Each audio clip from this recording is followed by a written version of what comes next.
Hello and welcome to Perfection IAS. Perfection IAS में आप सभी का एक बार फिर से स्वागत है। इस वीडियो में हम देख रहे हैं 21 अगस्त के इंडियन एक्सप्रेस और द हिंदू में छपे कुछ इंपॉर्टेंट न्यूज़ और एडिटोरियल आर्टिकल्स के डिस्कशंस, जिसको हम डायरेक्टली अपने मेंस आंसर राइटिंग में किस तरह से उनके रिलेटेड डेटा हो या न्यूज़ हो या जो एनालिसिस के पार्ट्स हैं, किस तरह से we can use it in our mains answer writing project for UPSC और even for the state PCS like BPSC और यूपीपीसीएस एक्सेट्रा।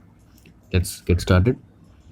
तो पहली न्यूज़ है, फर्स्ट कोविड-19 वैक्सीन जो 12 साल से कम, जो 12 साल से 18 साल के बीच के जो बच्चे के एज ग्रुप के लिए अभी एक डीएनए बेस्ड वैक्सीन यानी कि 12 से 18 डीएनए बेस्ड वैक्सीन जो कि नीडल लेस होगी, दैट विल बी ओरल और थ्रू नेज़ल, उस नीडल लेस डीएनए वैक्सीन को इमरजेंसी यूज़ के लिए मंजूरी दे दी गई है और ये कंपनी बना रही है जाइडस कैडिला द्वारा, जो कि गुजरात के सूरत और वापी बेस्ड एक कंपनी है जाइडस कैडिला, जिसका नाम दिया गया है ज़ाइकोव डी।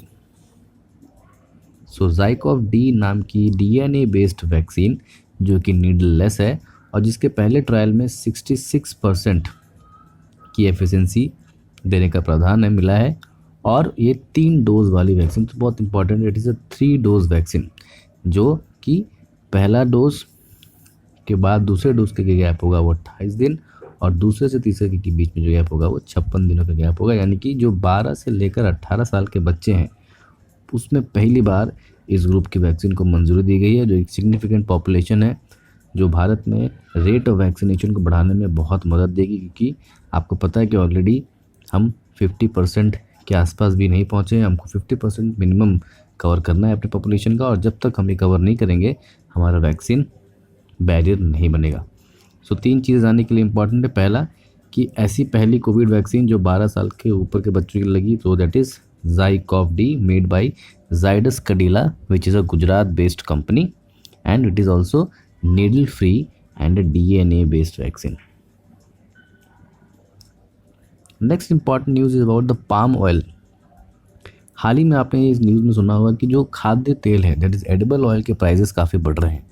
उसका बेसिक रीज़न ये बताया जा रहा था कि पहले एडिबल ऑयल में या जो मस्टर्ड ऑयल है उसमें ब्लेंडिंग होती थी पाम ऑयल, यानी कि 20 to 30% पाम ऑयल, जो एक पाम ट्री होती है, जिस तरह से खास करके सदर्न इंडिया और साउथ ईस्ट एशिया में ये पाम ऑयल उगाया जाता है, उसमें mustard oil plus palm oil को ब्लेंड करके एक मिक्सचर बनाया जाता था और इसी वजह से उसकी अवेलेबिलिटी बढ़ जाती थी और उसका रेट जो है वो कंपैरेटिवली कम हो जाता है, बिकॉज पाम ऑयल की जो रेट है वो मस्टर्ड ऑयल के कंपैरिजन में कम है और अदर एडिबल्स ऑयल्स में। बट क्योंकि उस मिक्सिंग को, उस ब्लेंडिंग को रोक दिया गया in order to get the pure mustard और प्योर एडिबल ऑयल्स, हुआ ये कि मस्टर्ड ऑयल की जो प्रोडक्शन थी वो कंपैरेटिवली लेस थी और इसकी वजह से उसकी डिमांड बढ़ गई। अब इसको देखते हुए भारत सरकार ने एक नया मिशन शुरू किया, इसका नाम है national mission on edible oil, oil palm. पहले जो पाम ऑयल था वो बेसिकली हम मलेशिया हो या थाईलैंड से इंपोर्ट कर रहे थे और बहुत सारा अमाउंट ऑफ हमें फॉरेन एक्सचेंज उसमें वेस्ट हो रहा था। तो अब हमने ये शुरू किया है कि केरला में 2 जगहों को आइडेंटिफाइड किया गया है, वायनाड और पलक्कड़ ज़िले में, और वहाँ पर जो रबर प्लांटेशन हो रहा था, क्योंकि रबर प्लांटेशन के कंपैरिजन में अब जो पाम ऑयल इंडस्ट्री है उसमें पाम ऑयल की डिमांड बढ़ जाएगी। So palm oil farmers have now trying to shift towards from the rubber cultivation to the palm oil cultivation and that will made us self sufficient in the field of edible oil। खाद्य तेल के field में हम आत्मनिर्भर और स्वनिर्भर, तो एक आत्मनिर्भर भारत प्रोजेक्ट के तहत हमने एक प्रोजेक्ट लॉन्च किया है, that is NMEO-OP, national mission on edible oil, oil palm oil एक तरह से जो कोस्टल एरियाज़ में, खास करके जो साउथ ईस्ट और इक्वेटोरियल एरियाज़ में एक फल होता है, जस्ट लाइक टेट पाम ऑयल, जो उसी तरह से उसको ब्लेंड करके मेन ऑयल में, मस्टर्ड और कॉटन ऑयल्स में उसके ब्लेंडिंग के साथ एक रिफाइंड ऑयल बनाया जाता है, जो कि कंपैरेटिवली चीपर होता है और उनकी प्रोडक्शन बढ़ जाती है, जो कि हम पहले बाहर से इंपोर्ट कर रहे थे। Now we are growing it our own in order to cater the demand of highly rising price of the edible oil because of the non blending of the oil in this region. Secondly, government is also planning to incentivise. आपको पता है कि राजस्थान और मध्य प्रदेश हमारे ऐसे reason है जहाँ पर वाटर अवेलेबिलिटी उतनी ज़्यादा नहीं है और वहाँ पर गेहूँ जो खास करके जो अपर मध्य प्रदेश और राजस्थान का एरिया है, वहाँ पर स्टेपल क्रॉप्स के कंपैरिजन में ऑयल सीड का प्रोडक्शन ज़्यादा हो सकता है और ज़्यादा इफेक्टिव हो सकता है अगर हम करें। इसमें आप देखा होगा राजस्थान में, भारत में सबसे ज़्यादा ऑयल सीड प्रोडक्शन राजस्थान में ही होता है।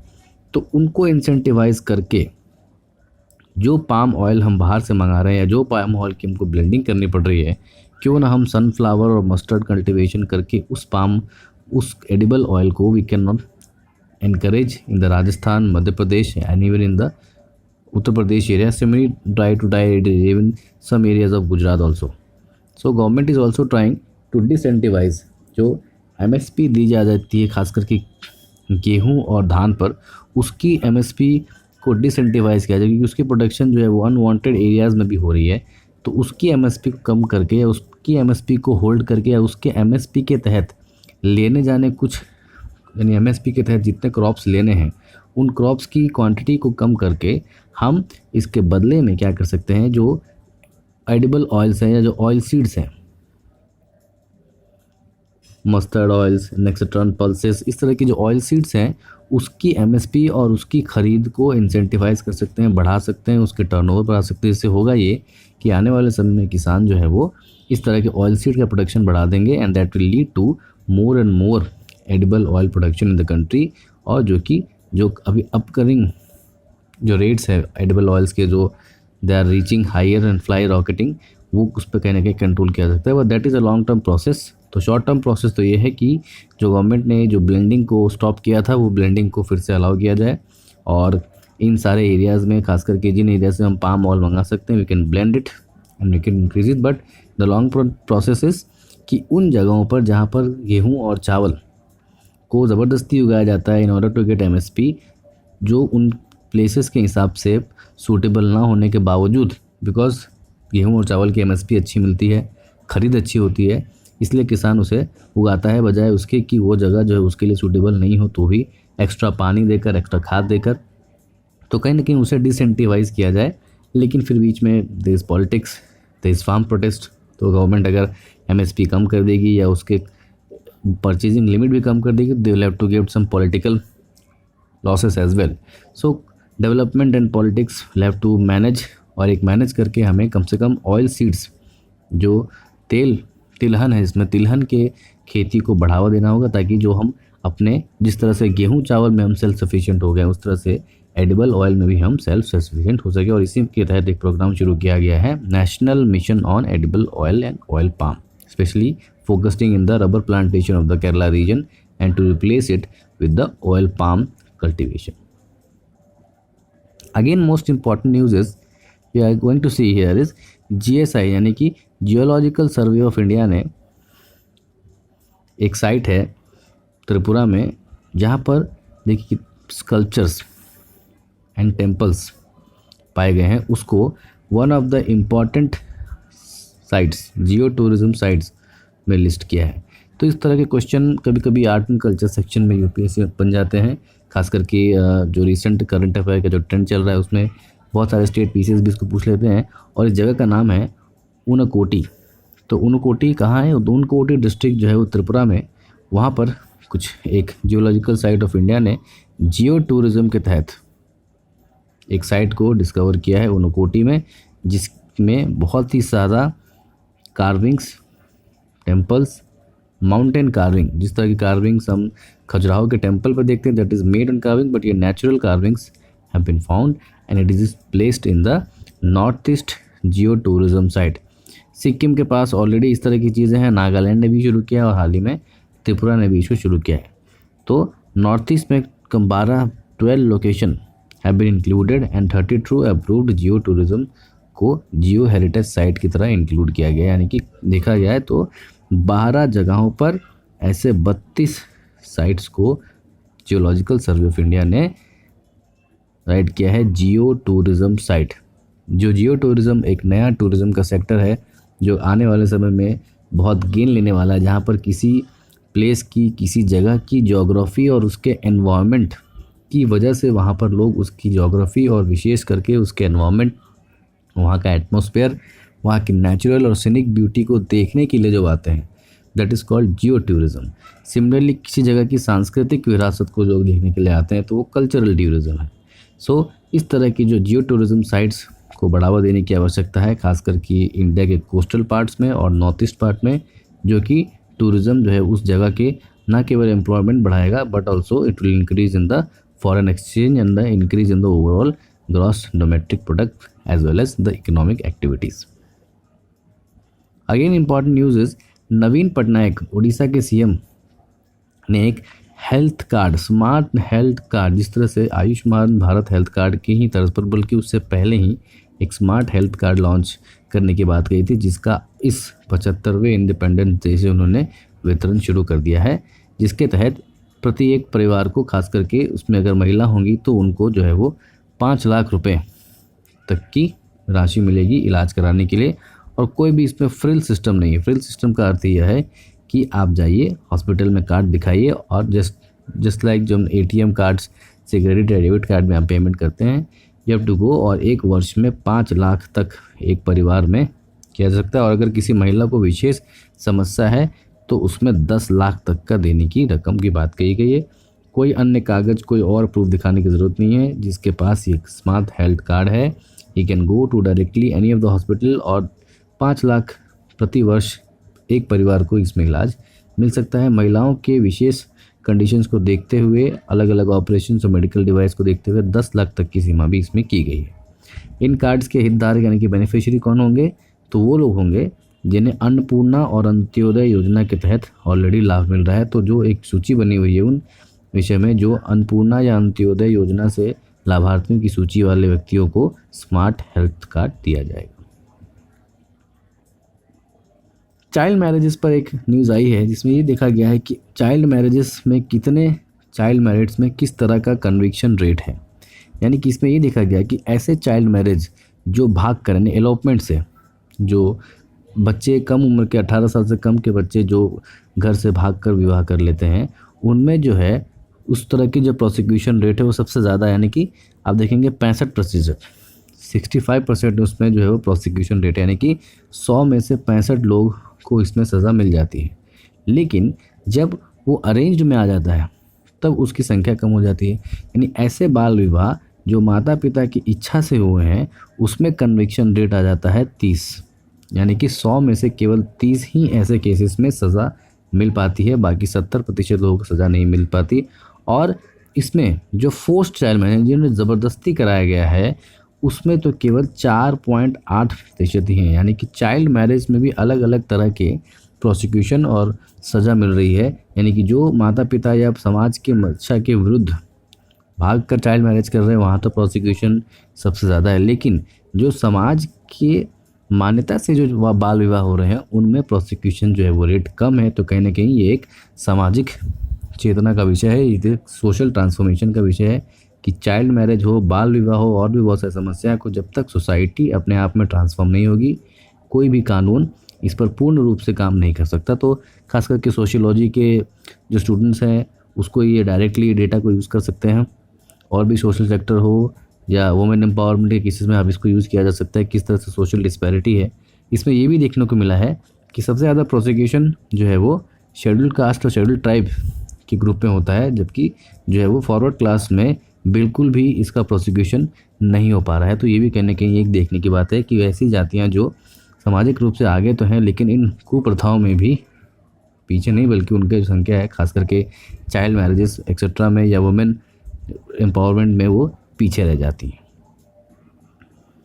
बढ़ते हैं एक इम्पॉर्टेंट आर्टिकल की तरफ जो लिखा गया है पीटी दे आचार्य, जो कि पहले सेक्रेटरी रह चुके हैं राज्यसभा के। हाल ही में आपने देखा होगा कि इस तरह से राज्यसभा में वहाँ के एमपीज़ ने जो दुर्व्यवहार किया और सदन जो है वो बाधित रहा। कुछ एमपीज़ डेस्क पे चढ़ गए, कुछ ने रूल बुक उठाकर स्पीकर के ऊपर फेंक दी। तो इस तरह की जो डिसरप्शंस और डिसऑर्डर मेंटेन रहा, उसके तहत किस तरह की सज़ा का प्रावधान संसद में है या खास करके राज्यसभा में है, उसके बारे में एक डिटेल्ड आर्टिकल है, इसको डिस्कस करेंगे। हाउस रूल ये कहता है, यानी कि सदन के जो कानून है वो चेयरमैन को सारी शक्तियां प्रदान करता है जिससे वो ये सुनिश्चित करे कि सदन में जो भी काम हो रहा है वो जितनी प्रोसीडिंग्स है वो स्मूथली चले। इसके लिए सदन जो है वो चेयर को शक्तियाँ प्रोवाइड की गई है, उसके रूल बुक्स में भी दी गई हैं और कुछ संविधान में भी दी गई हैं। और ये जो रूल है एमपी के सस्पेंशन का जो रूल है, ये केवल चेयर यानी कि जो चेयरपर्सन है, चेयरमैन अपने आप में डिसाइड नहीं करता। यह एक प्रपोजल होता है जो कि मिनिस्ट्री ऑफ पार्लियामेंट्री अफेयर्स या अन्य मिनिस्टर देते हैं। उस प्रपोजल पर पूरा सदन विचार करके उस पर वोट करता है और अगर ये प्रपोजल पास हो जाता है या रेजोल्यूशन पास होता है, उसके बाद वह व्यक्ति सस्पेंड होता है। लेकिन इसमें भी पेंच यह है कि वो व्यक्ति उसी काल तक के लिए सस्पेंड होगा जब तक के लिए वो सेशन चले। यानी सपोज़ करिए कि मॉनसून सेशन चल रहा है, ठीक है, ये शुरू होता है सपोज़ करिए कि 20 जुलाई से लेकर 15 अगस्त तक। तो किसी व्यक्ति का अगर सस्पेंशन किया गया तो केवल एक सेशन के लिए ही सस्पेंड हो सकता है वो, यानी कि इस सेशन में ही अगर उसने 21 तारीख को कुछ गड़बड़ की तो उसको 21 तारीख से लेकर 15 अगस्त तक के लिए ही सस्पेंड किया जा सकता है, पूरे कार्यकाल के लिए नहीं। और ये सस्पेंशन का भी प्रावधान जो है वो मिनिस्टर को पेश करना होता है सदन में और फिर पूरा का पूरा सदन उस पर डिसीजन लेता है। तो ये कहीं ना कहीं चेयरमैन के अकेले के हाथ में नहीं है, सस्पेंशन के पावर जो है वो पूरी हाथ में है। So the power to suspend a member is vested in the house, not in the chairman. और किन का सस्पेंशन किया जाता है, किन किन चीज़ों पर, तो जब वो चेयर की अथॉरिटी यानी कि चेयर की जो संप्रभुता पर खतरा करें, उनकी बात ना माने, मिसबिहेव करें, अनरूली बिहेवियर करें, इस तरह की चीज़ें जब होती हैं। आर्टिकल रूल 256 जो लोकसभा की रूल बुक है उसमें 256, लोकसभा और राज्यसभा की जो रूल बुक्स होती हैं पार्लियामेंट्री रूल बुक्स, उसमें 256 के तहत ये प्रावधान दिया गया है कि इन सारी चीज़ों में किसी सदन को या किसी मेंबर को सस्पेंड किया जा सकता है। लेकिन वो सस्पेंशन जो है वो हाउस करती है, चेयर नहीं। चेयर जो है वो तत्काल रूप से किसी मेंबर को बाहर जाने का ऑर्डर दे सकता है और मार्शल्स को अलाउ कर सकता है कि उन्हें बाहर ले जाया जाए उस दिन के लिए या उस इवेंट के लिए। पूरे सेशन के लिए सस्पेंशन का जो प्रावधान है वह सदन द्वारा पारित किया जाता है। लेकिन इसमें समस्या ये है कि ये मैक्सिमम पनिशमेंट है, यानी कि मैक्सिमम पनिशमेंट क्या हुआ कि किसी एक सेशन के लिए ही वो सस्पेंड होगा। लेकिन किसी ने इससे भी ज़्यादा गुनाह किया, जिस तरह से रूल बुक उठाकर स्पीकर के ऊपर फेंक देना, टेबल पर चढ़कर नारेबाजी करना, तो इसमें इससे ज़्यादा सज़ा देने का प्रावधान नहीं दिया गया है। तो ऑथर ये कह रहे हैं कि हो सकता है कि आने वाले समय में इसका गलत फ़ायदा उठाकर लोग एक सेशन में जो है उस सदन में डिस्ट्रप्शन कर दें, मनमानी करें, सदन का काम बाधित कर दें और उनके मैक्सिमम से मैक्सिमम सस्पेंशन कितना मिलेगा, तो किसी एक सेशन का। तो ज़रूरत ये है कि उन्हें एक और जो है वो स्ट्रॉन्ग कानून बनाने की आवश्यकता है। लेकिन इसमें फिर पेच ये भी फंसता है कि आर्टिकल संविधान का आर्टिकल 20 वो ये कहता है कि किसी व्यक्ति को अगर हम सज़ा दे रहे हैं और तब कोई नया कानून बनाकर सज़ा दे रहे हैं जिसने गलती करने के बाद, यानी सपोज़ करिए कि 20 अगस्त को किसी व्यक्ति ने एक क्राइम किया जिसका पनिशमेंट है 2 साल की कैद, लेकिन किसी को लगता है कि ये सज़ा बहुत कम है और 21 अगस्त को वह उसकी सज़ा बढ़ाकर 10 साल की कैद कर देता है। लेकिन उस व्यक्ति ने 20 अगस्त को ही ये क्राइम किया है तो उसको ये 2 वर्ष की ही सज़ा मिलेगी। हाँ, जब कोई व्यक्ति 21 से 22 अगस्त को कोई वो क्राइम करेगा तब उसकी सज़ा 10 साल की हो सकती है, यानी कि जो रेट्रोस्पेक्टिव लॉ है वो लागू नहीं हो सकता।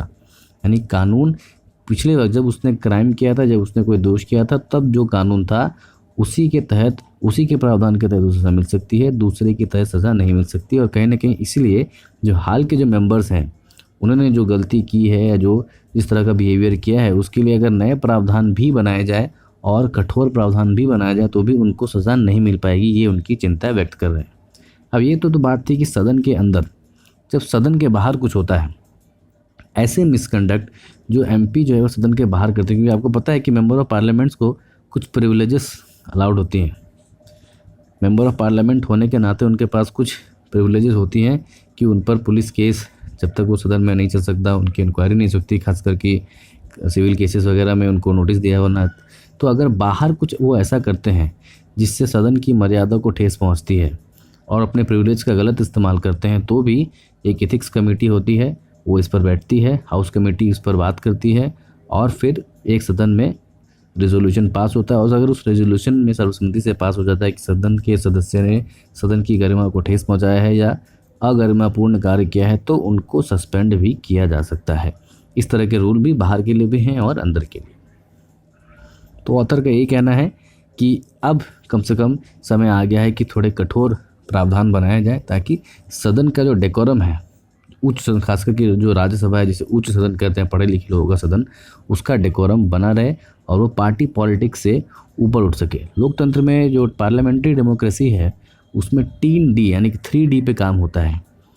पहले डिबेट करेंगे और उसके बाद डिबेट में किसी टॉपिक पर डिसेंट हो सकता है यानी कि मतभेद हो सकता है, उसके बाद डिसरप्शन। अब हो क्या रहा है कि ना डिबेट हो रहा है ना डिसेंट, सीधा डिसरप्शन कर रहे हैं, सदन को चलने ही नहीं दिया जा रहा है और ये कहीं ना कहीं लोकतंत्र के लिए अच्छी बात नहीं है। इसलिए ऐसे व्यक्ति या ऐसे सदस्य जो लोकतंत्र के परिचालन में व्यवधान डालते हों उसके लिए कठोर से कठोर प्रावधान बनाकर उन्हें या तो सस्पेंड किया जाए या तो सीधा सीधा एक्सपेल किया जाए। भले ही वो जनता द्वारा चुने गए नुमाइंदे ही क्यों ना हो, लेकिन वो जनता का काम करने के बजाय अगर पॉलिटिक्स कर रहे हैं और सदन में डिसरप्शन पैदा कर रहे हैं, सदन की मान मर्यादा को भंग कर रहे हैं, भारत की इमेज को टार्निश कर रहे हैं, संसद की छवि को खराब कर रहे हैं, तो उनके लिए कठोर प्रावधान होना चाहिए। दूसरा इम्पोर्टेंट आर्टिकल है इंडिया अमेरिका ट्रेड डील के बारे में। आपको पता है जब डोनाल्ड ट्रंप थे तो वो ट्रेड डील पर काफ़ी फोकस कर रहे थे और एक समय आ गया था कि भारत और अमेरिका एक नई ट्रेड डील को साइन कर सकते हैं। लेकिन प्रशासन चेंज होते हैं, जैसे कि ब्रिटेन प्रशासन वापस आता है, इस ट्रेड डील को ठंडे बस्ते में डाल दिया गया है, जो कि उनके हालिया जो बयान है, हमारे पीयूष गोयल जी कॉर्पोरेट अफेयर्स मिनिस्टर्स हैं और कॉमर्स मिनिस्टर हैं, उनके हालिया बयान से ये लग रहा है कि अमेरिका जो अब किसी फ्री ट्रेड डील या फ्री ट्रेड एग्रीमेंट में इंटरेस्टेड नहीं है। तो जो भारत का सबसे बड़ा ट्रेडिंग पार्टनर है वो भारत के साथ अब कोई फ्री ट्रेड डील में, जिस तरह की ट्रेड डील जो पहले बन रही थी वैसे कोई इसमें इंटरेस्टेड नहीं है। बजाय इसके कि दोनों देश जो हैं एक दूसरे के मार्केट एक्सेस में ज़्यादा इंटरेस्ट ले रहे हैं। तो जो फ्री ट्रेड डील जो मच अवेटेड थी, लोग ये एक्सपेक्ट कर रहे थे कि भारत और अमेरिका में एक ट्रेड डील साइन हो जाएगी जिससे कि भारत की जो डिपेंडेंसी है वो काफ़ी ज़्यादा कम होगी और फिर हमको जो GSP जनरलाइज सिस्टम प्रेफरेंस का स्टेटस जो अमेरिका ने छीन लिया था, जिससे हमारे एक्सपोर्ट्स में कुछ हमें रियायतें मिलती थी वो भी हमें मिल जाएंगे। लेकिन अब वो नियर फ्यूचर में ऐसा देखने को नहीं मिल रहा है और कुछ ये हो सकता है कि दोनों देश आपस में भले ही बात करके एक दूसरे के मार्केट के एक्सेस में अपनी प्रेजेंस बना ले। और जो नॉन टैरिफ बैरियर्स हैं, नॉन टैरिफ बैरियर्स ऐसा होता है जो टैक्स के अलावा कुछ चीज़ें होती हैं। सपोज़ करें कि आपने किसी देश को केला बेच रहे हैं, कोई India is sending exporting bananas to America, और एक टैरिफ बैरियर तो ये होता है कि जो आप बेचेंगे उस पर हम इंपोर्ट ड्यूटी लगाएंगे कि भाई आप हमारे यहाँ बेच रहे तो आपने हमने इंपोर्ट ड्यूटी लगाई। लेकिन जो वर्ल्ड ट्रेड ऑर्गेनाइजेशन WTO वो किसी भी तरह के अनपार्शियल बिहेवियर को मना करता है, उसको डिसएनकरेज करता है। यानी कि अगर आपको इंपोर्ट ड्यूटी लगाना है तो हर देश में बराबर बराबर लगानी होगी। तो कुछ देश इससे बचने के लिए क्या कहते हैं कि वो बोलते हैं कि हमें ऐसा ही केला चाहिए जिसकी हाइट या जिसकी स्ट्रेंथ यानी कि एक गुच्छे में, एक बंच में 32 हो या 36 हो, इस तरह के ही बनानास हमें चाहिए। तो जाहिर सी बात है कि बहुत सारे देशों के पास इस तरह की क्वालिटी के केले या बनानास अवेलेबल नहीं होंगे।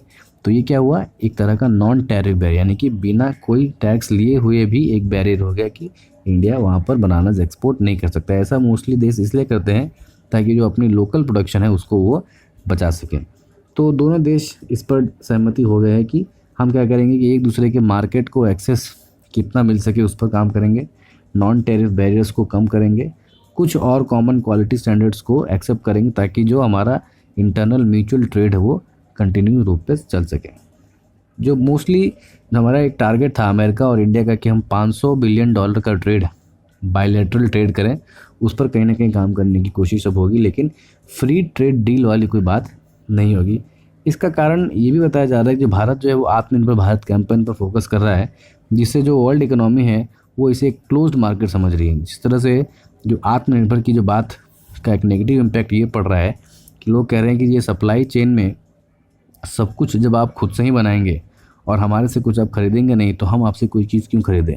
सो इंटरनेशनल ट्रेड में एक रेसिप्रोकेशन रिसीजन होता है, जिस तरह की रेसिप्रोकेटरी रिलेशन कहते हैं उसको, कि आप हमसे सामान खरीदें हम आपसे सामान खरीदेंगे। हमारा जो ट्रेड बैलेंस है वो म्यूचुअली एक्सक्लूसिव रहना चाहिए, यानी कि ज़्यादा ना आप हमसे इंपोर्ट करें ना हम आपसे इंपोर्ट करें। लेकिन इस तरह की जो सेल्फ रिलायंस प्रोग्राम्स को बहुत सारे देशों के द्वारा ये देखा जा रहा है कि ये क्लोज मार्केट प्रोग्राम है, तो कहीं ना कहीं जो इसकी छवि जो है गलत जा रही है।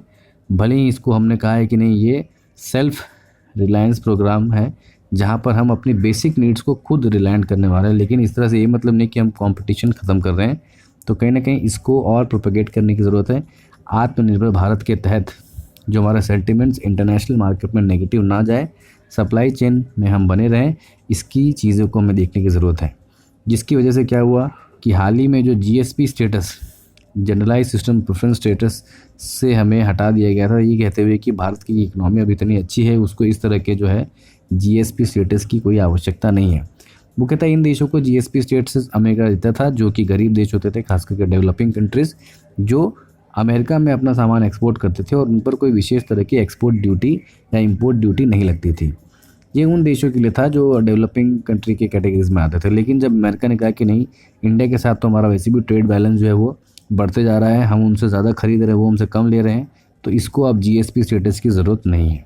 और कहीं ना कहीं ये हमारी कंपनियों को नुकसान कर रहा है। तो इस पर बात चल रही थी और ये डिसाइड हुआ था कि फ्री ट्रेड एग्रीमेंट में हमें जीसीएसपी फिर से मिल जाएगा। लेकिन फ्री ट्रेड एग्रीमेंट अभी नियर फ्यूचर में तो पॉसिबल नहीं दिख रहा, जिसकी वजह से जो जीएसपी स्टेटस भी अभी कोई अस्तित्व में आने की आवश्यकता नहीं है। उसके ऊपर से फिर ये भी बात हुई कि हमने ये सोचा था कि चीन और अमेरिका के बीच में जो ट्रेड वार हो रहा है उसमें हमारा कुछ फ़ायदा हो जाए, लेकिन ऐसा कुछ हुआ नहीं, क्योंकि अमेरिका एक ऐसा देश है जो अपने आर्थिक हित, इकोनॉमिक इंटरेस्ट को सर्वोपरि रखता है। चाहे मिलिट्री स्ट्रेंथ कुछ भी हो, इंटरनेशनल रिलेशन कुछ भी हो, आपस के रिलेशन कुछ भी हो, लेकिन economic interest is more important. और इसी वजह से हम देख रहे हैं कि जो बाइडेन प्रशासन है वो फ्री ट्रेड एग्रीमेंट में इंटरेस्टेड अब नहीं है। और इसके साथ साथ हम RCEP, regional comprehensive economic corridor से भी बाहर आ चुके हैं। तो जो हमारी इमेज ग्लोबल मार्केट में ये बन रही है कि हम एक तरह के क्लोज्ड मार्केट बनते जा रहे हैं और प्रोटेक्शनिस्ट कंट्री, तो इसको कहीं ना कहीं हमें दूर करना है। आत्मनिर्भर भारत के तहत हमें चीज़ों को बनाना भी है, लेकिन उसके साथ साथ अपने ट्रेड बैलेंस को भी इक्वली मेंटेन करना है। तो जो सेंटिमेंट्स है, खास करके ट्रेड जो पॉलिसी होती है वो इंफ्रास्ट्रक्चर के साथ साथ इन्वेस्टमेंट को भी मैनेज करती है। आपकी ट्रेड पॉलिसी अगर अच्छी होगी तभी आपके पास इन्वेस्टमेंट भी आएंगे। अगर आप ट्रेड ही नहीं कर रहे हैं, दूसरे देश से कोई सामान खरीद नहीं रहे हैं या बेच नहीं रहे हैं, तो इस तरह की ट्रेड पॉलिसी नहीं हो रही तो कंट्री में इन्वेस्टमेंट भी कम आएगा। और पोस्ट कोविड में जब हमें इन्वेस्टमेंट की काफ़ी ज़रूरत है, तो इस तरह की ट्रेड के रिलेटेड हमें क्लियर होना चाहिए। बाकायदा साथ साथ ये भी ध्यान रखना चाहिए कि हमारे देश के जो लोकल प्लेयर्स हैं, छोटे मार्केट्स हैं, छोटे मैन्युफैक्चरर्स हैं, उनको नुकसान ना हो। तो कंपटीशन भी बना रहे और छोटे प्लेयर्स का भी ध्यान रखकर इस तरह की जो नेगेटिव सेंटिमेंट्स को हटाकर अगर आत्मनिर्भर भारत के तहत हमें कुछ बनाना है तो कैपिटल इन्वेस्टमेंट कर सकते हैं, कैपिटल इंपोर्ट कर सकते हैं, बड़ी बड़ी मशीनों को खरीद सकते हैं। उससे जो बाद में जो चीज़ें बनेंगी, जो आउटकम आएगा, उसका फिर एक्सपोर्ट किया जा सकता है। तो कैपिटल एक्सपेंडिचर जिसे कहते हैं, कैपिटल इंपोर्ट किया जा सकता है, लेकिन रेवेन्यू इंपोर्ट यानी कि कंज्यूमशन, खाने पीने की चीज़ें, कंजम्पशन की चीज़ों को खरीदना एक नेगेटिव सेंटीमेंट माना जाता है इकोनॉमी के लिए। तो उस पर हम कहीं ना कहीं रोक लगा सकते हैं। लेकिन ऐसी चीज़ें, ऐसी वस्तुएं जिससे मैन्युफैक्चरिंग बढ़ सकती है, जो मशीन्स हो, टेक्नोलॉजीज़ हो, इनका इंपोर्ट करना एक इकोनॉमी के लिए फ़ायदेमंद रहता है, क्योंकि आगे चलकर वो इंपोर्ट फिर और ज़्यादा एम्प्लॉयमेंट अपॉर्चुनिटीज़ क्रिएट करता है। तो हमें इस तरह की चीज़ों पर ध्यान देना चाहिए। टेक्नोलॉजी का ट्रांसफ़र हो, क्योंकि हम दो बड़े डेमोक्रेसीज़ हैं, प्लूरलिस्टिक इकोनॉमी को सपोर्ट करती हैं, खासकर फ्री वर्ल्ड, फ्री ट्रेड को सपोर्ट करते हैं। तो आपस में हमें इन सारी चीज़ों को कंबाइन रखकर आगे बात करनी चाहिए। जीएसपी स्टेटस बहाल करने के लिए बात आगे रखनी चाहिए, और हो सके तो भारत को भी एक कंप्लीट ट्रेड डील, खास करके बायलैटरल लेवल पर ही और अलग अलग पहलू पर एक्सपेक्ट करके एक equitable and mutually accepted trade deal, जिस तरह से हम यूरोपियन यूनियन के साथ बात कर रहे हैं, यूके के साथ बात कर रहे हैं, उस तरह से यूनाइटेड स्टेट्स ऑफ अमेरिका के साथ भी एक mutual and equitable trade deal पर काम करना चाहिए। क्योंकि भारत को इस समय जो मिक्स सिग्नल हम दे रहे हैं उससे काम बनने वाले नहीं है। अगर हमको वाकई में 12% 13% ग्रोथ चाहिए, जब हमें 5 ट्रिलियन इकॉनमी बननी है, तो उसके लिए इन्वेस्टमेंट आना ज़रूरी है। और इस इन्वेस्टमेंट को लाने के लिए जो इन्वेस्टर्स में पॉजिटिव सेंटिमेंट होना ज़रूरी है, वो कहाँ से आएगा कि ये एक ओपन और फ्री ट्रेड सोसाइटी है।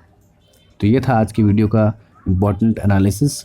मिलते हैं आपसे अगले वीडियो में, तब तक के लिए जय हिंद।